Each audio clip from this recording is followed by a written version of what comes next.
ইশরাক হোসেনের gazette notification হবে কিনা এই ব্যাপারে নির্বাচন কমিশন আমাদের কাছে জানতে চেয়েছিল। তো নির্বাচন কমিশন তো আসলে একটা সাংবিধানিক প্রতিষ্ঠান, তা আমাদের মতামত জানার আসলে প্রয়োজন ছিল না, কারণ ওনার সাংবিধানিক প্রতিষ্ঠান, ওনারা সাংবিধানিক প্রতিষ্ঠান, ওনাদের সিদ্ধান্ত ওনাদেরই নেওয়ার কথা। তা আমাদের কাছে যখন মতামতের জন্য পাঠিয়েছিলেন তখন আমরা সংশ্লিষ্ট আইন কর্মকর্তাদের সাথে কথা বলেছিলাম। কথা বলে আমরা যেটা জেনেছিলাম যে নির্বাচনী যে প্লেইন্ট আছে সেই প্লেইন্ট নাকি পরিবর্তন করা যায় না, কারণ এটা হাইকোর্টের রায় আছে, এটা নাকি কোয়াসি সিভিল ম্যাটারে প্লেইন্ট পরিবর্তন করা যায় না। তো ইশরাক সাহেব বোধহয় আপনার পরে প্লেইন পরিবর্তন করেছিলেন, সেই জন্য আমরা একটু দ্বিধান্বিত ছিলাম যে এটা আসলে গেজেট নোটিফিকেশন হবে নাকি এটাকে আপিল করতে হবে, এটা নিয়ে আমরা একটু দ্বিধান্বিত ছিলাম। তো নির্বাচন কমিশন আমাদের মতামতের জন্য অপেক্ষা করেন নাই, ওনারা নিজেরা গেজেট নোটিফিকেশন করেছেন। এটা ছাড়া আমার আর কিছু বলার নেই। স্যার, এখানে একটা ব্যাপার যে অনেকে বলছে যে এর মাধ্যমে আওয়ামী লীগের আমলের নির্বাচনকে অনেকে ভোটারবিহীন বা অবৈধ নির্বাচন বলছে, এটা লিগ্যালাইজ করা হলো। আপনি কি মনে করেন? এই ব্যাপারে আমার কোনো বক্তব্য নাই, এটা আসলে নির্বাচন কমিশনের ব্যাপার। এটা আসলে যারা এরভাবে আপনার মামলা করে বা প্লেন পরিবর্তন করে বিজয়ী হতে চাচ্ছেন ওনাদেরকে জিজ্ঞেস করেন। ইরিশ জাকিরের বিরুদ্ধে একটি মামলা হয়েছে, হত্যা মামলা। স্যার একটু কথাটা শেষ করি। কিন্তু ওনাকে দেখা গেছে যে উনি যখন জুলাইয়ে আন্দোলন চলছিল উনি ওনার প্রোফাইল লাল করেছেন, উনি নানা ধরনের স্ট্যাটাস দিয়েছেন।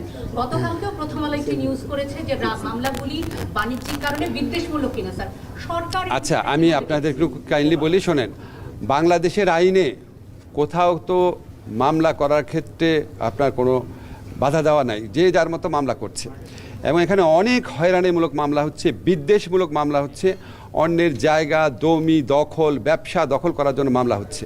এগুলো অত্যন্ত আনফর্চুনেট, অত্যন্ত পরিতাপের বিষয়।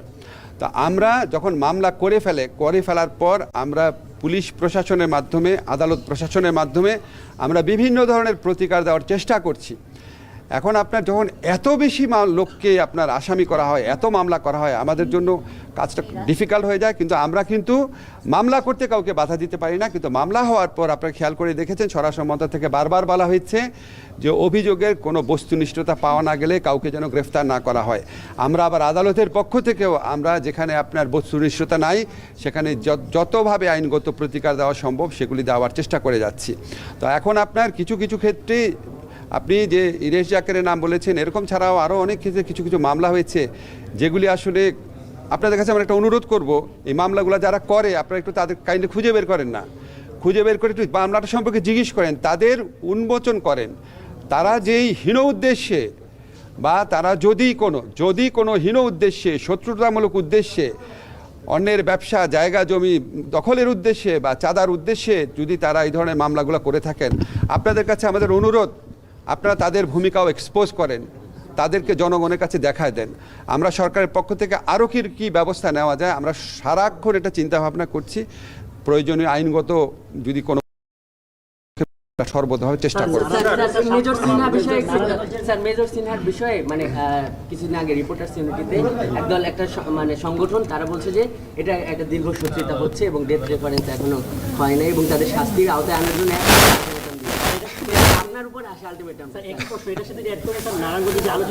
আচ্ছা, আমি আপনাদের বলি যে যেই সমস্ত মেজর সিনহার যে আপনার হত্যা মামলা, এটা একটা পাশবিক হত্যা ঘটনা ছিল। আমাদেরকে কি বলবো আর কি, মানে আমরা সবাই শোকাচ্ছন্ন ছিলাম, সবাই আমরা বিচার চেয়েছি।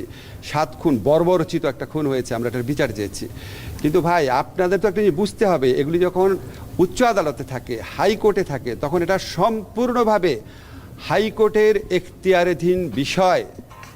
এটা কার্যতালিকায় কত নম্বরে আসবে, কবে শুনানি হবে, এটা সম্পূর্ণভাবে স্বাধীনভাবে হাইকোর্ট ঠিক করে। মন্ত্রণালয়ে কোনো রকম ভূমিকা রাখার কোনো অবকাশ নাই।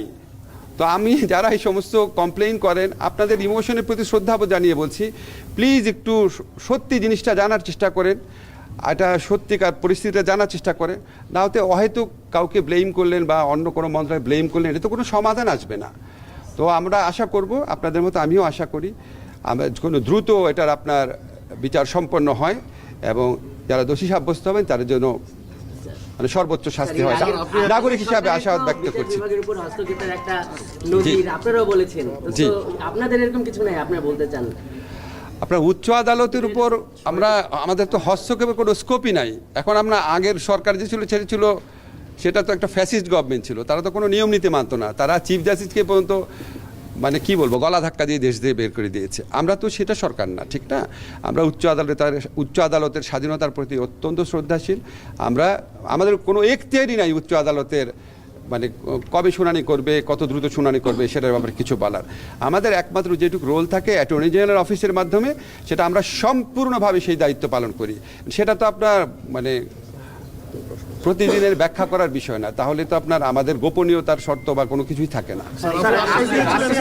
আসিয়ার ধর্ষণ হত্যা মামলার আমরা জানি শুরু হয়েছে স্যার, সাক্ষ্য শুরু হয়েছে, এটা কি পর্যায়ে আছে? আসিয়া হত্যা মামলা লাস্ট যেটা আপনার গত বুধবার এটা আপনার বিচার কাজ শুরু হয়েছে, কারণ এটা চার্জশিট পেতে একটু দেরি হয়েছিল।